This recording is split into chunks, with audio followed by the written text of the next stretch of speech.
Dun, dun, dun, dun, dun. We are live for a new episode of the Electrek podcast. I am Fred Lambert, your host, and as usual, I'm joined by Seth Wintraub. How are you doing today, Seth? I'm good. All right. I hope you're ready because we have a big week of news this week. A lot of stuff came out, but we're going to start out with the Electrek's Vehicle of the Year that I just posted earlier today. But before that, we don't have a traditional sponsor this week. We are sponsoring our own show this week with our merch store, an upgraded merch store launching on Electrek. It's let me share this screen right here. It's merch.electrek.co. We have a few new products that we're launching. It's all Electrek branded stuff. So if you're a big fan of the website or the show or whatever, you like to show your support to us because the show is for free every week. And sometimes we have sponsors, not all the time. So you can grab yourself a little hoodie, a t-shirt. We have Electrek stickers that will look real nice on your laptop. We have Electrek water bottles, and it's all quality stuff, real nice. A little hat, a little dad's cap, they call it. Okay, a little pom knit. It's the winter right now. Keep those here nice and cozy. You can go to merch.electrek.co. This is co. Oh, we brought back, that's right, the a whole Fred's design. Well, I mean, Fred's design. I always stay careful taking, like, the design is my idea to put the silhouette of the some of the most historic electric vehicle out there, including the Electrek car. If you didn't know, Electrek was before it was a website, it was a car, which Seth didn't even know about before naming the website. A little ugly, the ugliest car you ever seen. You can tell just by the silhouette here. Of course, we put the Cybertruck, which is nice because it's just launched. But we put the Cybertruck not because it's like an iconic electric vehicle, but mostly because the shape is very iconic. So you can grab yourself one of the electric cars of note, history electric car T-shirt that's designed by our own Michael Bauer, but idea by Fred Lambert. You know, I will say one thing. I noticed that when I go, like, if I'm getting a Tesla repair or if I'm going shopping at a dealership for a Chevy Bolt, for instance, and I'm wearing Electrek stuff, I feel like I get a little bit better service, especially at Tesla. So you're talking about a little trick here, a little trick to get better service with electric vehicle folks. You made him think that you work for Electrek. I think that We'll let you go on that one. You buy some gear, you represent Electrek, you go into Tesla, you get better service. All right, let's jump right in this week with the Electrek's Vehicle of the Year. We went with the Tesla Model Y, which, based on the comment section of the article, a bit controversial. But I was surprised. I mean, you made a good case. A lot of people, I think most people liked it. I mean, it's my brain, like my writer's brain. Every time I look at the comments, the one that sticks out or the negative one. But I think most of them are positive. Because the idea behind it, I know, first of all, most people that choose a vehicle of the year, most publication that goes for vehicle of the years, they go with a vehicle that launched that year, which makes sense to some degree. But and there were quite a few electric vehicles that launched that year that were interesting to us that I think are important. I think the Volvo EX30 is one that a lot of people are excited about, but I mean, literally just launched now, and I don't think have they delivered anything? Nothing in the U.S. They've delivered in Europe.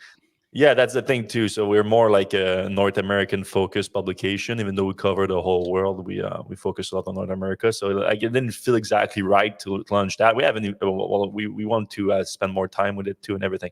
But that's not why we chose it this year in 2023, even though that thing launched in 2019. It's because they sold more of that car than ever before.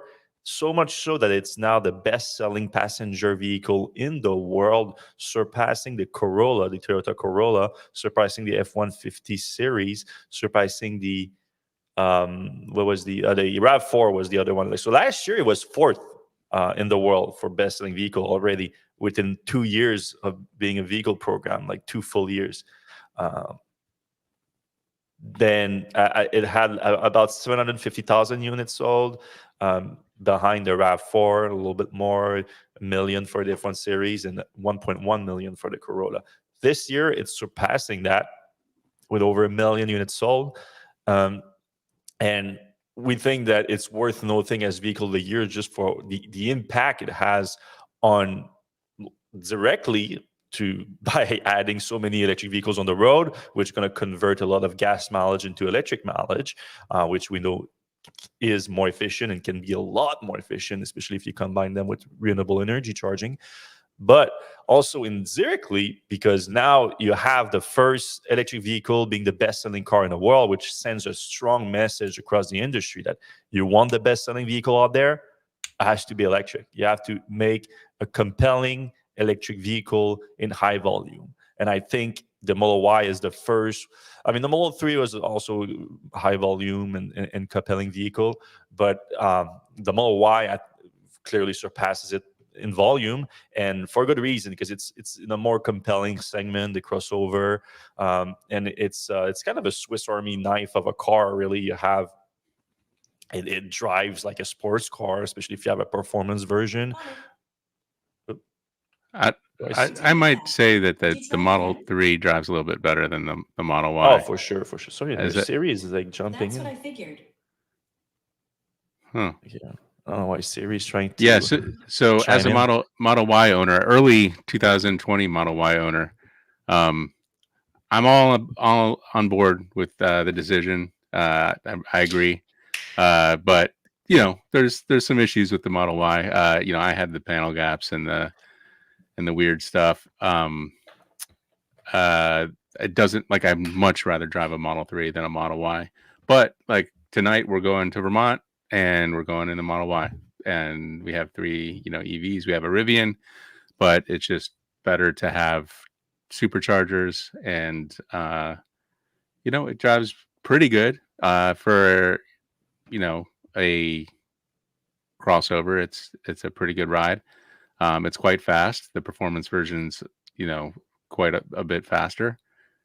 But the numbers, it's a mainstream vehicle now. Like, this is the vehicle that is the most common vehicle and common passenger vehicle in the world, and it's an EV, and that's a big deal. And I think to not note that would be a big glaring omission. Yeah, exactly. Especially like the impact that it's going to have on the industry is massive. Like, it just beat the Corolla as the best-selling car. The Corolla starts at $22,000 in the US. The Model Y starting price is literally exactly twice that. It starts at $44,000 in the US. But even that, so in terms of just that alone, in terms of revenue of a vehicle, that's the best-selling vehicle per revenue already was last year. Not this year. It's going to be like almost double the next best, if not more. And 40, and then you go, but Fred, like, all right, you're putting best vehicle of the year, but you could have put the EX30 that is much cheaper, like significantly cheaper, and much more affordable vehicle. I mean, the Model Y still starts before incentive at $44,000, which is $4,000 less than the average new car price in the US right now. So it's below the average new car price, starting price, and then add the incentives to that, and it's far below, depending on where you are, and if you have access to the incentive, far below the cost. So I think it's worth alone making the vehicle of the year just for how it changed the whole industry. As in, you want to have what's the gold standard right now for a vehicle program in terms of revenue, in terms of volume, in terms of popularity, which is the 3 main things that automakers care about. Then why is that right now? So now, why is that? There's a lot of different reasons, obviously, but I think that because the cool features that we can talk about, like capabilities, performance.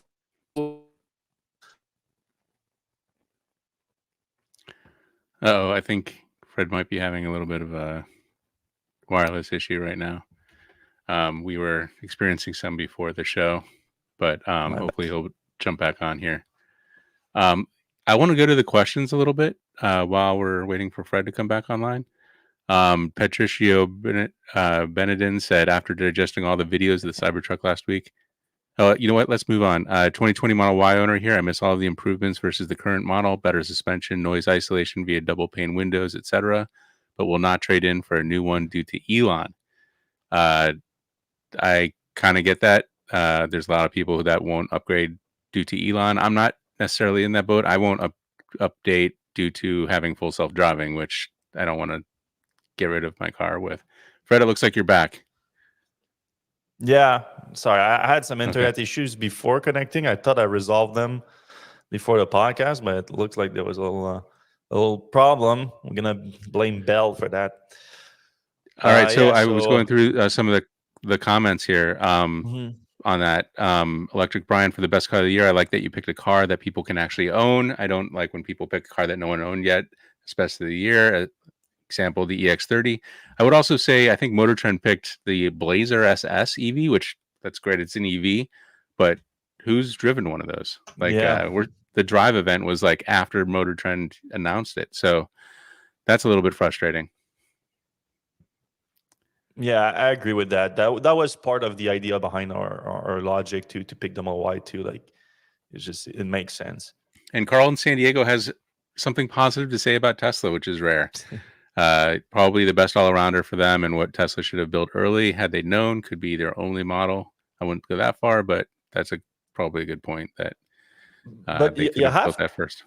You have to have some experience to lead that. Like to build a car like that, you have to have the Model 3. The Model Y doesn't exist without the Model 3. The Model 3 doesn't exist without the Model S, and so on. Like, it's just, that's how it happened. That's why I'm excited about the Cybertruck.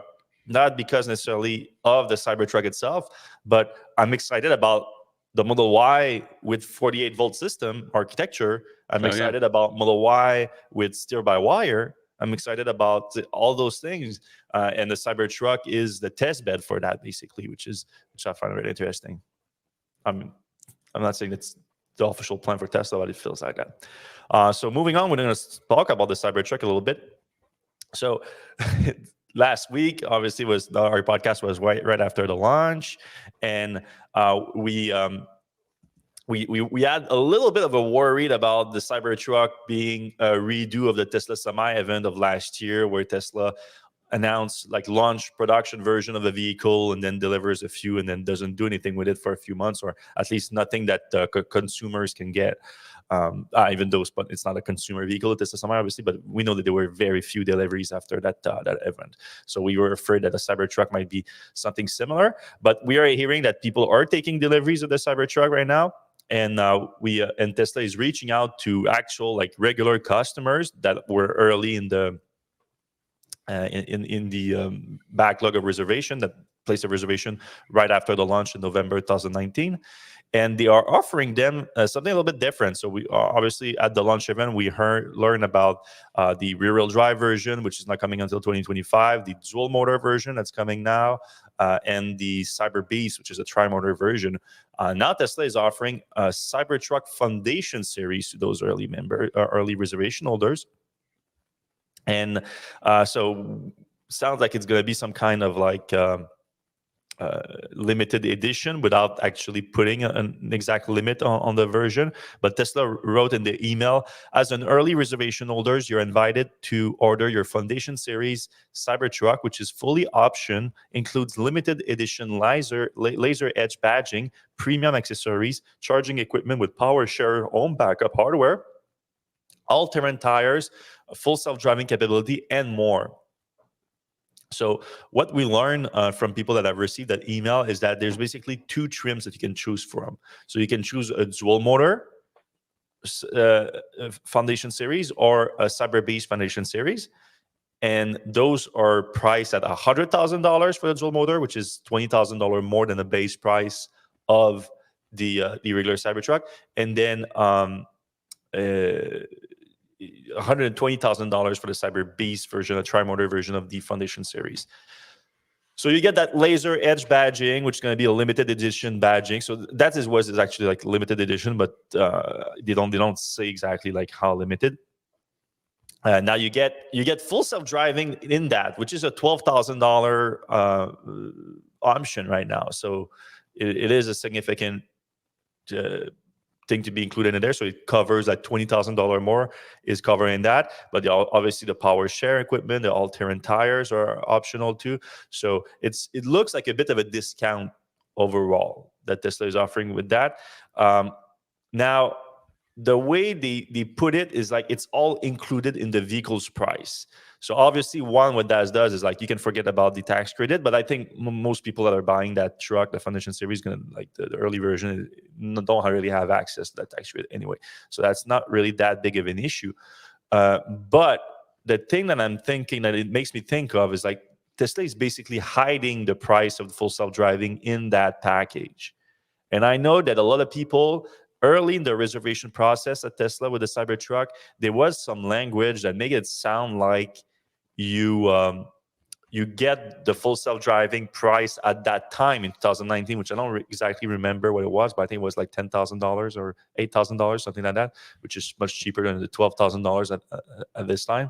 So people are starting to lock in that price. Maybe it was even $5,000. I don't remember, but by adding the price of full self-driving into that bigger package, Tesla is probably getting around that language that they had back then, because now people cannot go like, hey, you're charging me more for the full self-driving that you were supposed to. It's like, no, we're including it, full self-driving, in that Foundation Series package.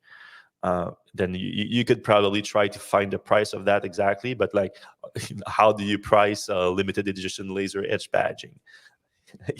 For me, it's like $20, but for some other people, it could be a lot more. And the problem with that, with the limited edition, is like, okay, then maybe the Foundation Series becomes some kind of collection item. But if they don't tell you how many they're doing, that's very risky. Like the Signature Series of the Model S, they made 2,000 of them. So at least, okay, we know that there's about 2,000 of them. Which is still a lot for becoming a collector's item. Like I'm not saying it's gonna become one, but it might be. This, if they make like 5,000, 10,000, like it's becoming hard. So I don't really know how to price that. You mentioned the FSD on there. I thought it was really important that they did not mention full self-driving once at the event. Yeah, like Elon 0 times was full self-driving even brought up. Yeah. I mean, the power share also wasn't brought up. Well, that's true. There was a lot of things that weren't brought up. So many things they didn't brought up. But he usually brings that one up. Now that I think of it, there was one thing he didn't like in the Monroe interview. I mean, I like listened to that thing in 4X, like, to be honest with you. But at one point he did like mention, I didn't talk about that during the event. And so I was like, at least like he's giving us like a logic behind it, but I don't remember which one it was. I don't know if it was self-driving or it was power share. It was probably power share or the battery, the extra battery. Oh, it was the extended battery. You're right. I think it was the extended battery. But he didn't like release any new details about it like that. But yeah, the best news in the whole email, I think, is that Tesla confirmed that deliveries are now happening in California and Texas. So deliveries are going through the month of December, and more states are going to come in 2024. So that was what we were expecting, because Tesla always focuses on California, Texas first, where they're based. Oh yeah, speaking of that Monroe interview, so the biggest, like, most interesting news, even though it's a tidbit of information or anything, is Elon mentioning the low-cost Tesla happening. He did give a welcome, through like CEO type comment of like, I cannot comment on things that are financially material to Tesla because it's a public company and everything. At the same time, he's going to the Supreme Court with that SEC muzzle thing, but that's specifically about Twitter though, so it's not about what he said on Twitter was related to Tesla, so it's about Tesla, but the SEC muzzle is specifically about what he says on Twitter about Tesla. I don't think it covers his other modes of communication, even though they're not that many other than X. By the way, before we get into that, the end of this conversation got really weird. They were talking about like civil wars between woke people and non-woke people, and the end of the world's coming and stuff like that.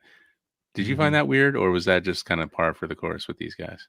I mean, the entire interview was like it didn't feel like an interview. It felt Yeah. like, and I know a lot of podcasts are like that, which I like in general, but for them it was like kind of I don't know, like it didn't be very structured or very like. And No. Monroe kept going on these little tangents, and he spoke like 90% of the Digressions. time, even though I it's know. so.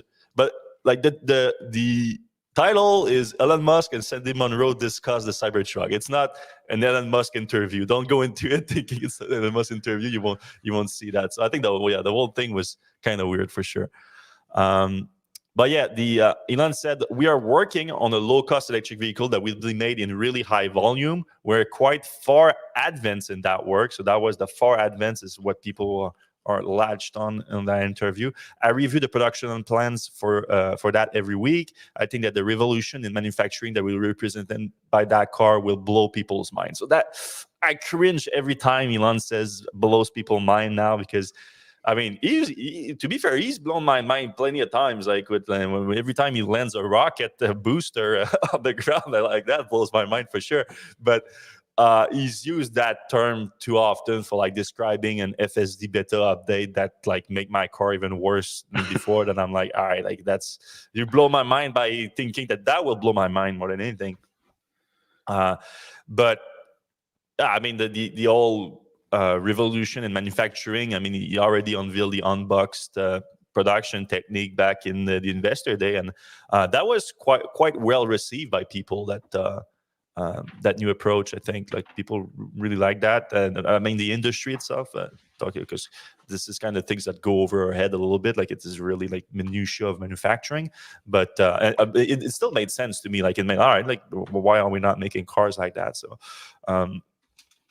So that is it. And he also specified something that we started to put together in the last few months, really, like especially since the book came out, that Elon, he confirmed that the low-cost vehicle will first be produced at Gigafactory Texas, and then later second in Gigafactory Mexico.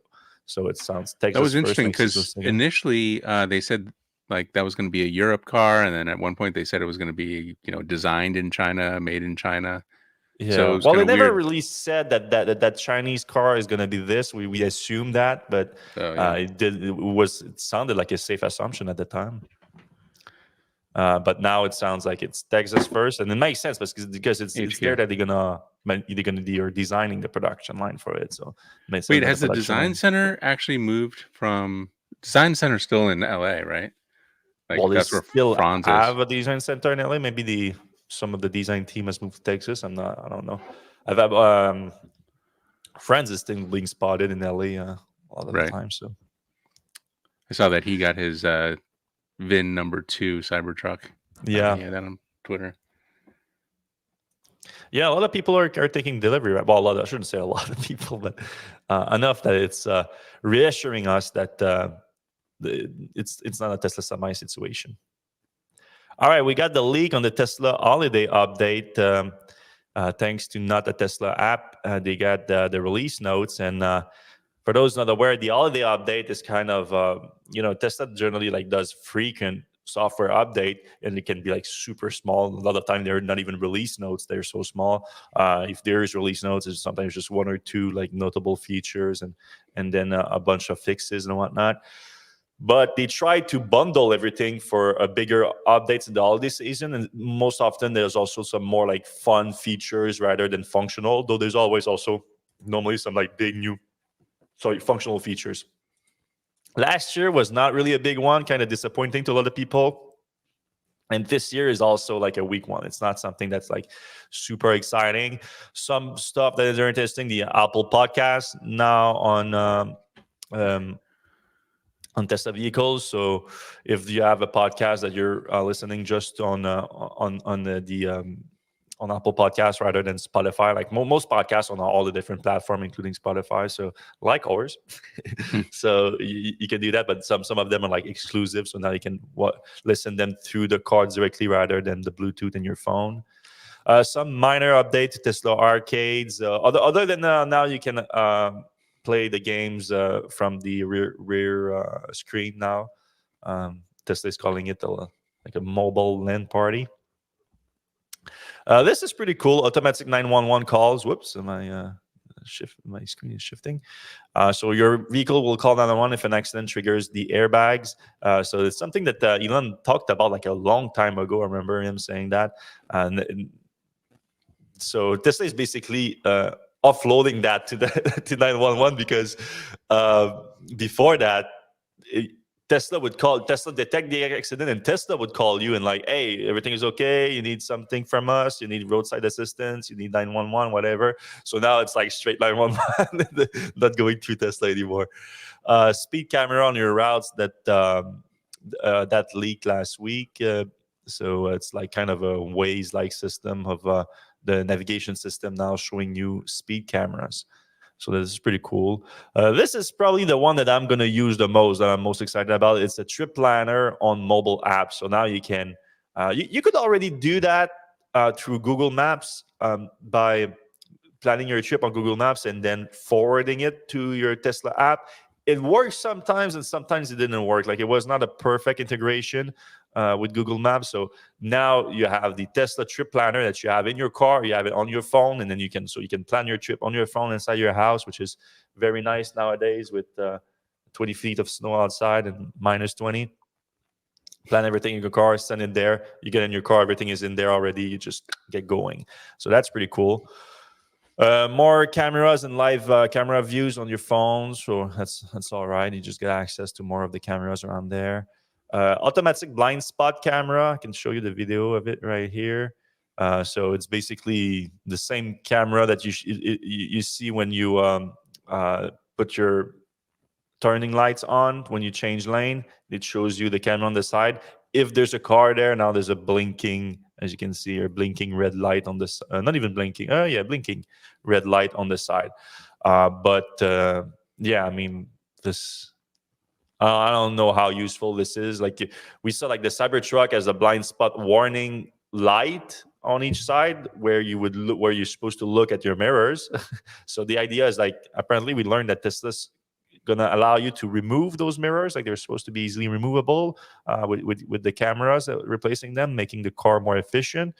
There's not that much detail about that just yet, but now the blind spot if you have the reflex of looking at your mirror, which you should have if you're a good driver, you're going to see at least the light that tells you, there's a car there, versus looking at the screen showing you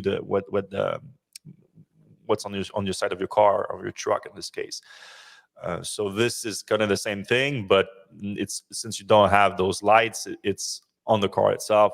I mean, it doesn't beat seeing an actual vehicle on that screen or in your mirrors, but whatever. So I don't think it's that big of a deal.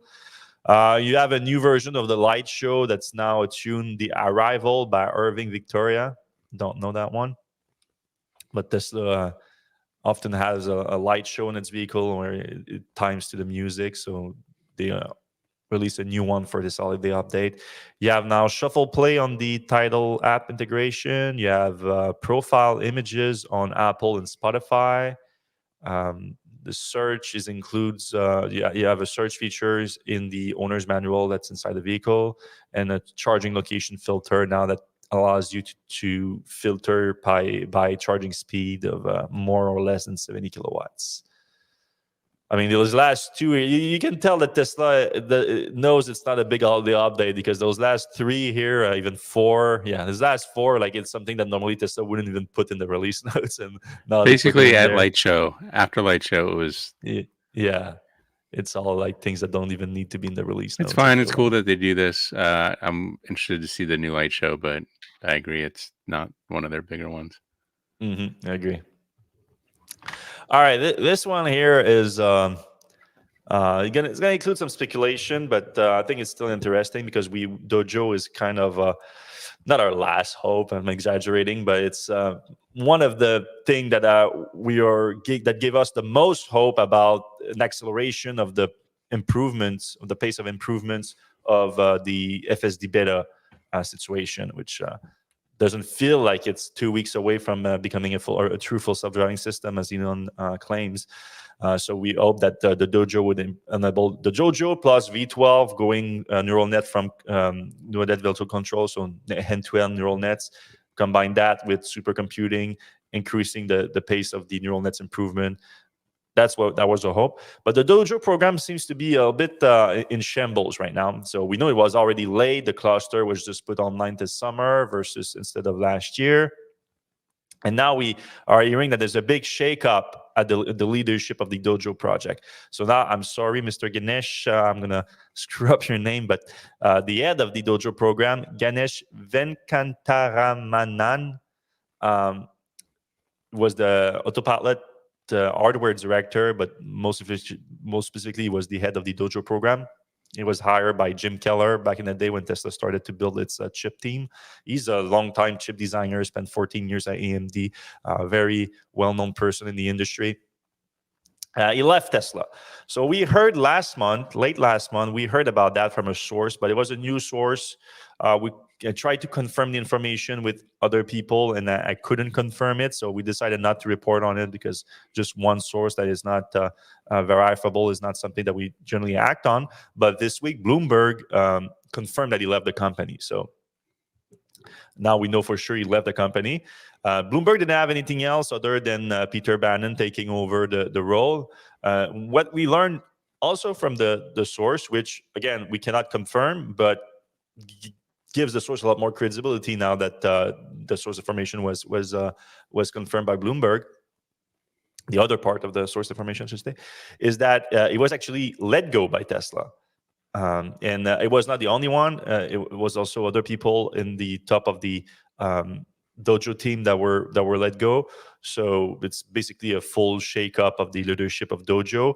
And we were told that it had to do with the second generation Dojo chip not meeting Tesla's expectations. So the Dojo chip, if you remember, was announced all the way back in 2020 when Tesla unveiled the Dojo computer. So you're already working on that.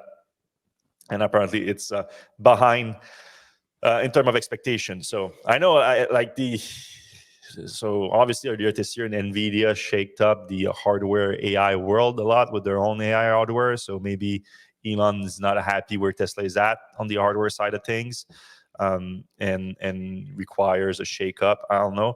But letting go of Mr. Venkataramanan is definitely like a big move for Tesla. Like he's been at Tesla for 5 years.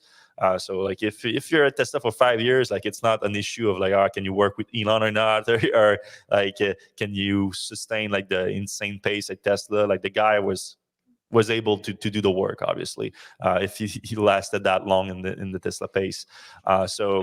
And obviously someone really respected in the industry, 14 years at AMD, was hired by Jim Keller. So Tesla is like, by the way, speaking of Jim Keller, up, weren't we like speculating he might go to Jim Keller's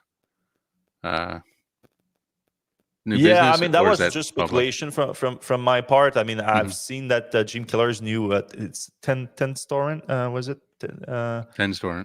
Yeah, it's a new. Well, he just started 2 new companies, basically, like a software and a firmware company and a hardware company in the AI space. And he's hired several people from Tesla, from his whole team at Tesla. Obviously, there was like a gap between Tesla and that company for Keller. He's been out of Tesla for a while now, but I'm not surprised that he's going to pick up Ganesh and probably other people that Tesla let go from the Dojo program.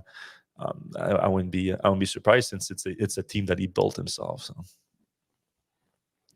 But yeah, I mean, it is a little bit worrying on the FSD beta front, because I was really hoping that the Dojo. I'm not saying that it's not going to happen now, but obviously there's something a brew in the Dojo program. Seems like it. Oh yeah, this is really cool from Tesla here. Tesla apparently shared its 48-volt architecture documentation with other automakers, and it was confirmed by Jim Farley. So And Jim Farley said it was very welcome. So they said that they received the documents and dated December 5th. And he said it's great for the industry. And he thanked Elon Musk. He also added that the next generation team at Ford were already looking into that. And that was the direction they were looking for. So basically confirming that the next generation EVs from Ford are going to be 48 volt. I would hope so. I wonder if that includes the new pickups. Yeah, but when I think next generation Ford, I think the next gen F-150 coming in 2025. I think that's the main thing. I think that a lot of other vehicles are going to be based on that technology.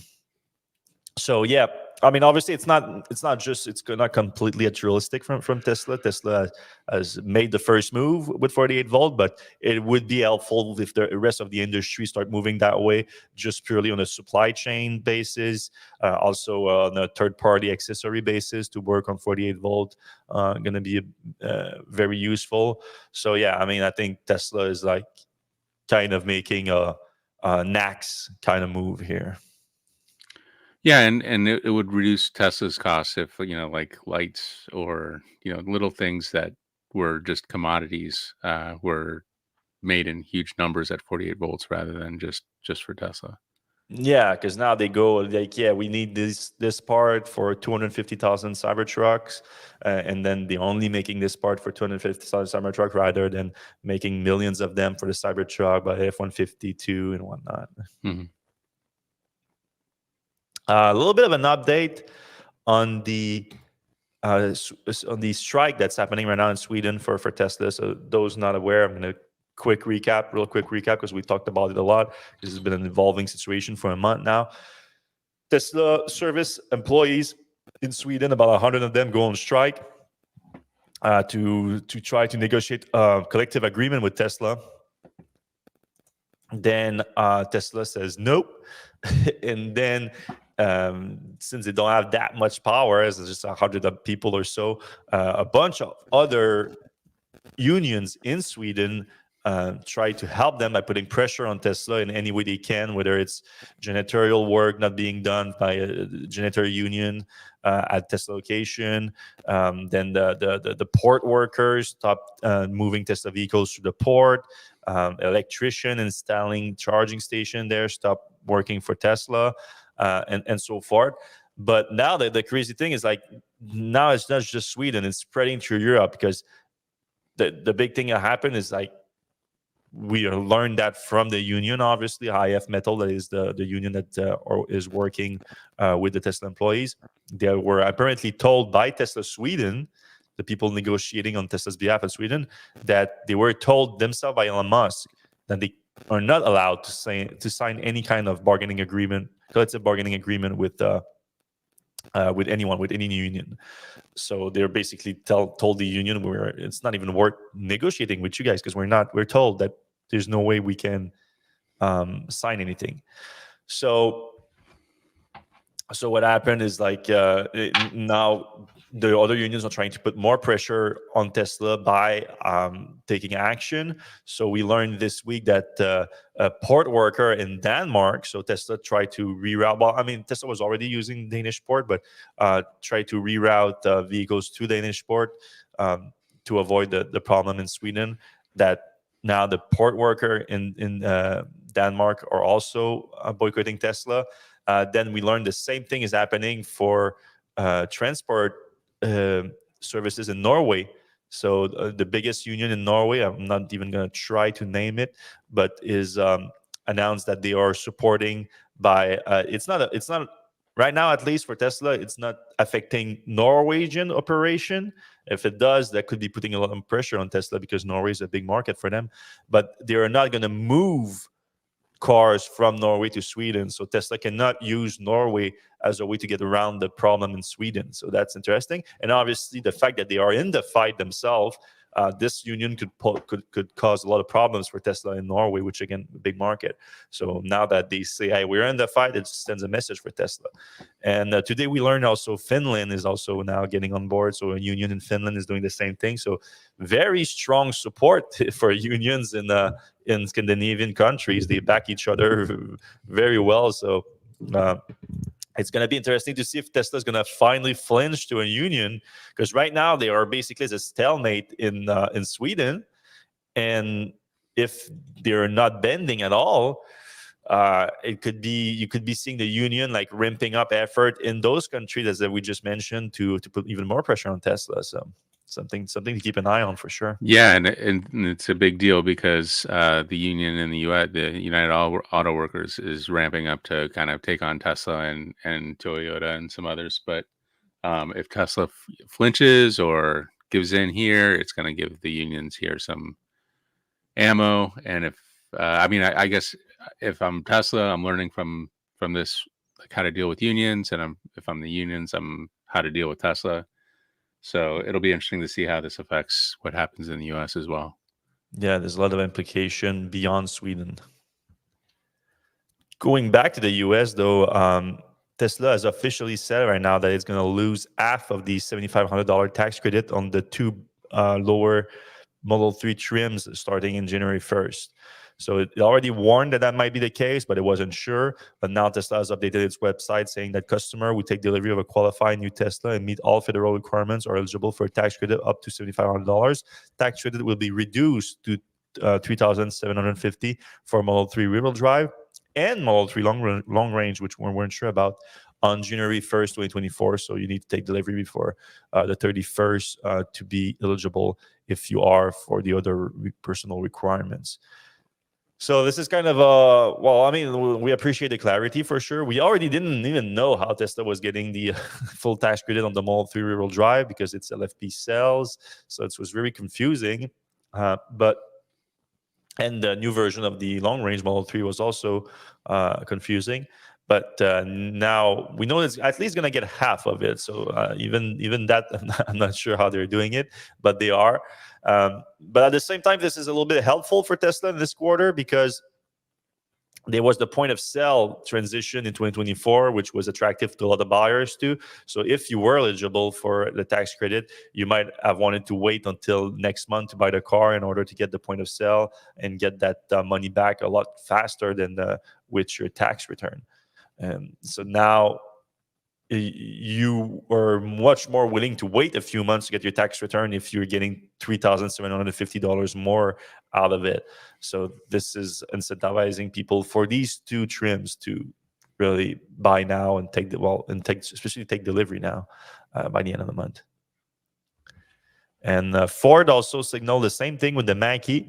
They expect the Mach-E to lose the tax credit on January 1st. So also that's the Tesla. So it's the full one, I think, for the Mach-E they're expecting. Or no? No, it's the half of it. Okay. Right. Qualified customer. Okay, no, it's going to be a half of it too. Right, and that's because the Mach-E gets the LFP batteries. As soon as next year?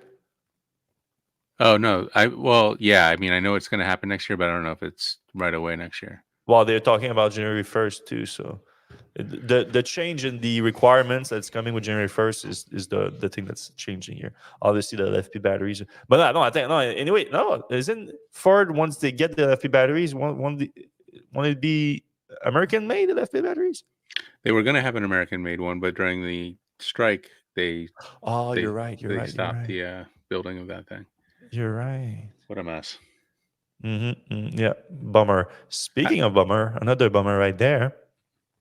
So apparently, GM officials have confirmed that when we get the next generation Bolt EV, we were expecting a new generation Bolt EV, Bolt EUV in 2025 after the 1 year hiatus on the Bolt program after they killed the current version this month.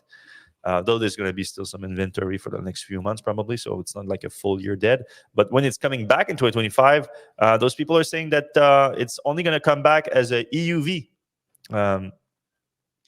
So there was already a hint of that last month, but now apparently it was confirmed to Inside EV in a new comment that the Bolt EUV seen here is going to be the only one making a comeback on the LCM platform and not the EV.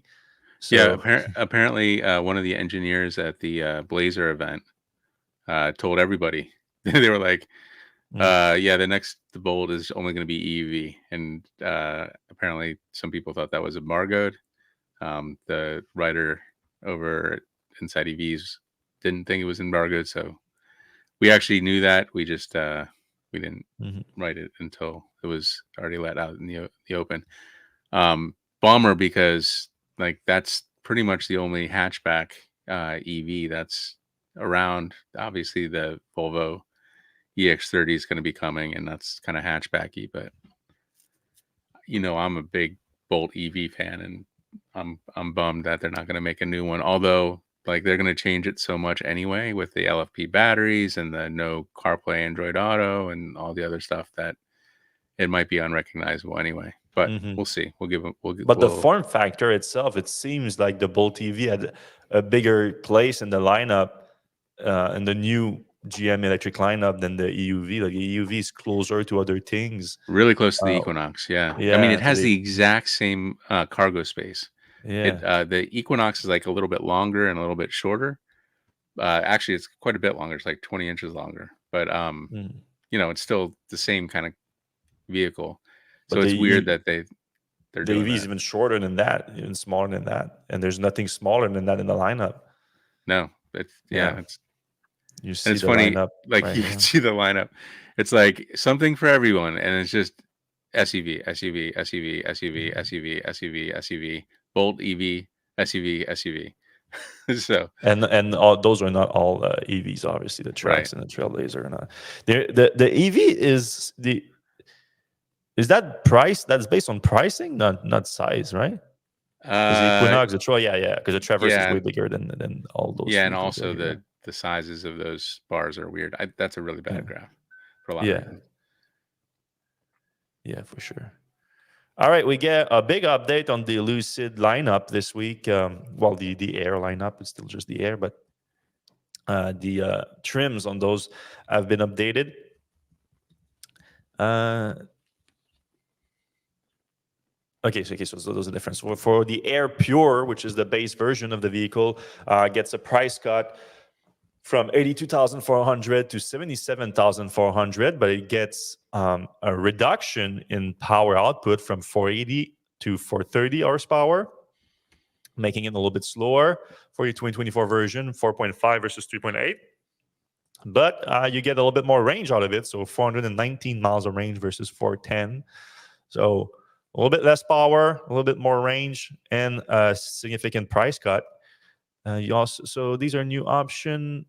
Okay, no. So if you upgrade for the touring version, you get heating steering wheel, rear heated rear seats, soft closed doors, 4-zone climate control, power rear window sunshade. Oh, that's very luxurious. You don't get that everywhere. Um, and the power stays the same for the Air Touring. It loses a little bit of range. Ooh, 425 to 411. It's all the same neighborhood. When you get over 400 miles, you can't complain too much. And it gets a $9,000 price cut. So that's sweet. It now starts at 85,900. So a significant update to the lineup. I thought the Sapphire didn't change in pricing. No. I don't see anything about the Sapphire. Okay. All right, we have two more news items to discuss, and then we're going to jump into the comment section. So if you guys have any question for us today, you can put it in the comment section right now, whether you're on Facebook, YouTube, or LinkedIn. Though I only see comments from YouTube right now. Yeah, so Facebook should be working too. Not sure what's happening. All right. So it can be things that we discussed today, or it can be any other subject in the EV world that you want our take on. You can put them in the comment section right now. We're going to get to that in about 5 to 10 minutes max. You have a new Toyota electric SUV that has been unveiled. A concept has been unveiled, but they confirm that there's going to be a production version coming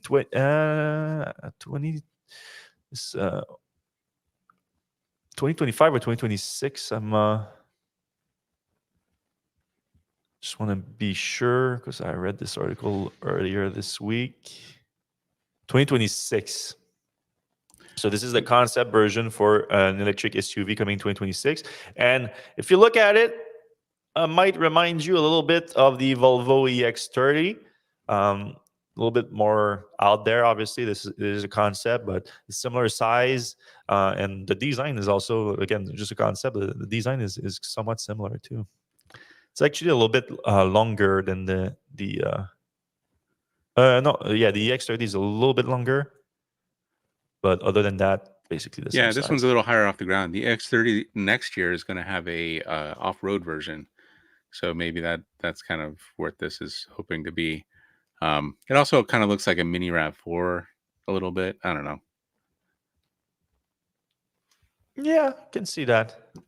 It does look It's closer to Toyota. the EX30 than the RAV4 to me, which is Right. weird. No, for sure. I said the RAV4 looks good. I saw on my way. I just drove from Montreal to Shawinigan earlier this afternoon, and I saw a truckload full of BZ 4X and RAV4, and I think they're good looking cars.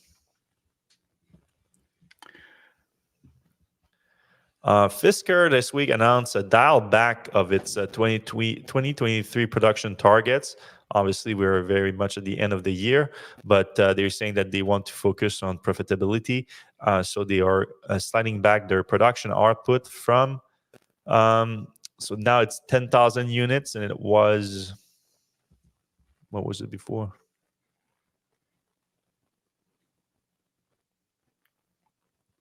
Well, that's not. Maybe they didn't even have it. No, they had one. I think it was because they reduced it 2 times. I think it was like 15,000 to 12,000, and now it's 10,000. It's something like that. Yeah, I mean, it's not a great look for the company. Obviously, they're losing a lot of money per quarter. Still, they are making money, gross profit margins on the truck. Technically, that's thanks to Magna producing it. So it's already like accounted into price, but still, they need to ramp up production in order to make money for like just the deliveries of these, the servicing of these, and all that. Like you need the fleet to grow in order to make that happen. And now with them losing $91 million a quarter, it's not sustainable when they have. Fisker has made a strategic decision to reduce December production to prioritize liquidity to unlock over 300 millions of working capital, which create additional business flexibility. So, I believe we can. You were right about the numbers. It was originally 17,000, then reduced to 13,000, and then 10,000. Yeah, so it's about that. So yesterday, Henrik Fisker posted on his Instagram like a long post, like saying, like, there's a lot of people like, that's not a good look. Like normally, after you start production, you ramp up production, you don't slow down production, and obviously we know that Fisker has been doing a lot of ads for the Ocean, even though they claim to have like 70,000 reservation or something for it. So how do you have 70,000 reservation? You're producing just 300 Ocean a day. Why do you need more reservation? You can just go through the reservation backlog. So it does sound like obviously the 70,000 reservation was like worldwide, and right now they are delivering, and he said that they are delivering in 11 countries, so they do have access to significant numbers of those reservation holders, I would assume, and they're not able to make that happen. Obviously, this is a problem that a lot of companies are experiencing right now, which you have a big backlogs of orders, or reservation, I should say, but converting them in orders right now is more difficult, especially if people that place the reservation like a while back before the interest rates adds like up to $100 a month on your on your monthly payments for a new car if you're taking a loan, which most people have to do in order to buy a new car. So it is a lot more difficult to make that move, to make people pull the trigger on an order even if they have a reservation. But Fisker is making it sound like everything is okay. It's about unlocking some working capital, but there is room for doubt about that and about Fisker having some demand issues. There's room for the doubt, I should say. All right, should we jump into the comment section? We have a few comments today. Yep. Patricio Benedin, after digesting all the videos of the Cybertruck last week, I wonder what will be implemented for the next gen low cost Model 2. Any thoughts? We did cover that a little bit, but do you think the Model 2 will have like a 48 volt system? Do you think it'll have like 800 volt? I don't think 800 volt makes sense there for the main thing, but what do you think? Yeah, I mean the overall battery system, like the Cybertruck is using like a parallel battery system because it can, like Sylvain just mentioned, it has 123 kilowatt hour batteries in there. But the Model 2 is going to have what we're calling it Model 2. The low cost Tesla is going to have a much smaller battery, so it makes no sense on that front. So yeah, you're right, probably not a 800 volt system, but steer by wire could make it. Most likely is going to make it there because that you can make at lower cost, especially if you have some experience making it on the Cybertruck by now. Same thing for the 48 volt system that has a lot of potential to improve weight and efficiency and all that. So all things that Price, can yeah. help with the cost. Again, maybe at first it's not that much an improvement in cost if you don't have experience making it, if you don't have an existing supply chain to supply it. But if you already have that on an expensive $100,000 truck, then it can help you do it at lower cost on a low cost vehicle. So yeah, those things I think are going to make it. Stainless steel body and all that. I don't know about that, but yeah, there's still a lot of things you can get from the Cybertruck, I think. All right. We were having internet issues earlier. Had you considered Starlink instead of Bell Canada? I do have Starlink. I bought them when they were super cheap. Like they were doing like a super discount of like $200 for the hardware, and then but it's $200 a month after that to get the service. So what I did is I bought the hardware and I didn't order the service, so I can use it only when I want to or when I go like somewhere because you can activate that thing anywhere. So I thought that was a very good product to have around, and it has been useful in the past when I've had problem with my cable. um, I do put the Starlink out there, pay for a month, and I have it, and then I cancel after a month, and that's it. So I've been doing that, and I was about to do it today, but I was on the phone with Bell trying to get this thing resolved because it made no sense. My internet was working, but it was working at like 1 megabits per second. But they said they had it resolved by the time I was on the podcast. So just had an issue for like a minute or so. All right. You mentioned Infinity built steer by wire, but theirs has a dead man's clutch and a real steering column. Yeah, it's not like they didn't go all in with it. When will the current car of the year lose its stalks? Yeah, some people are worried about that. Yeah, I mean, it looks like it is the wave for Tesla. They are after they did it on the Model 3. I mean, I would be shocked if it's not coming to the Model Y at some point. I When haven't heard a though? lot of No. people complaining about it. I Sorry. mean, I feel like we hear people complaining about when it's coming, but like when it happens and they use it, Hmm. the complainers aren't as quite as loud. I think maybe people get used to it or they just Oh, I'm sure. resign I'm themselves to sure. it. Like it's not that big. Like the turn signal, I could see like it does take some time to change. Like it's kind of a habit to use a stock for that. But if you use FSD, you don't need it. Yeah. All right. Regarding full self-driving, I think there will be a lawsuit for hardware 3.0 owners, which is a lot of people, for a refund or transfer to a new vehicle. In my humble opinion, hardware 4 will be required for level 4 or 5. They will downplay deny for as long as possible. That is a scenario that is not impossible, Mr. Jinguns. I could see that happening, and I hope not. I hope Tesla can figure it out. And if they don't figure it out, I hope they do the right thing and reimburse everyone. And if even the whole car, if you need to, because that's the thing. It's not even just the FSD. Like a lot of people bought the car because of that. They believe that promise. So it could be a very weird situation for a while. So we'll see. Yeah, it would be nice if they just made an offer, said, "Hey, Yeah. look, if you want out, you can get out." You had some solar roof customer contacts. I would be interested to see if features with some installs that are doing auto bidder, sellback, or vehicle to grid installs with Tesla or Ford. I don't know if you know anything about that.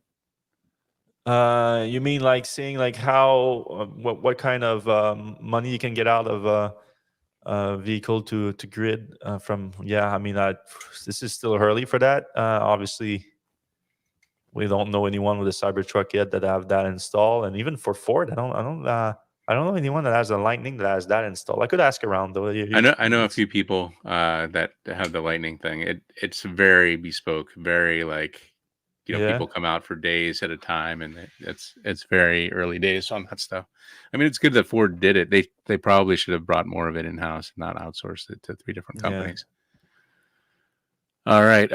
We talked about the Model 2 assembly line in Shanghai. There's an ambiguity on the Chinese car, if that's going to be the Model 2, or if it's going to be another Chinese. I was surprised they didn't mention Shanghai on this. Like he said Texas first, and then Sandy mentioned Mexico. He said, I thought it was going to be Mexico. He said, yeah, that's going to be second.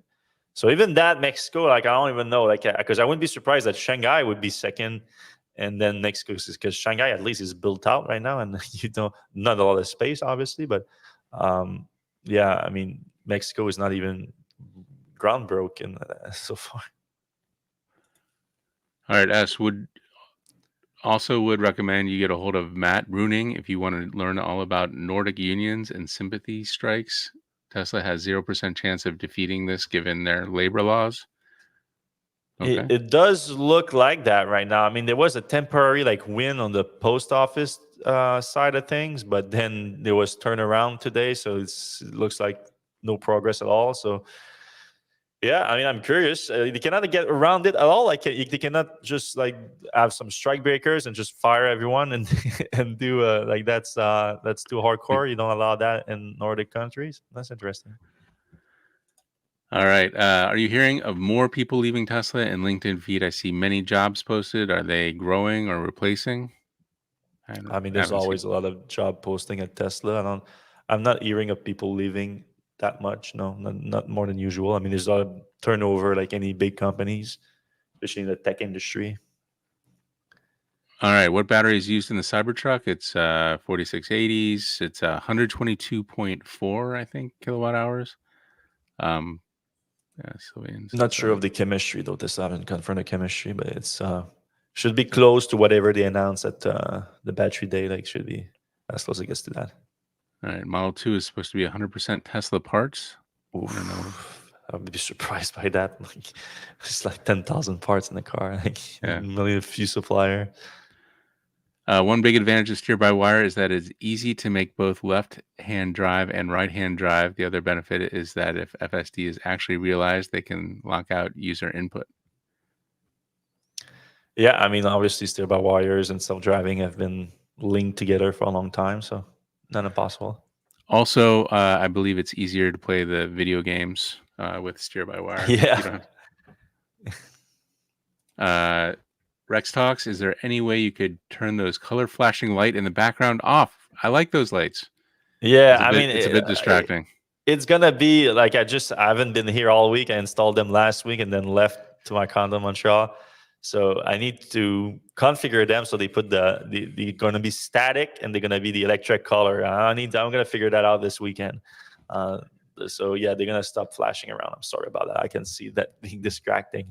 But that's it for this week's episode of the Electrek podcast. Thank you to our sponsor, Electrek's merch store. You can go to merch.com, merch.electrek.co to cop some merch. We don't even it's so new. We don't even have our merch. Maybe next week we're gonna have some to show you. No, that's a Cybertruck hat. That's Tesla merch. Yeah, it's a Cybertruck hat. Yeah, I wasn't sure. All right, so thanks everyone for listening. If you do enjoy the show, you can put a like, a subscribe. If you're listening to your podcast app, if you can give us a 5-star rating on your podcast app, only if you enjoy the show, obviously, it helps more than you think, and it's free to do. Takes a second, and we appreciate every single one of you that does it. And we're gonna see you same place.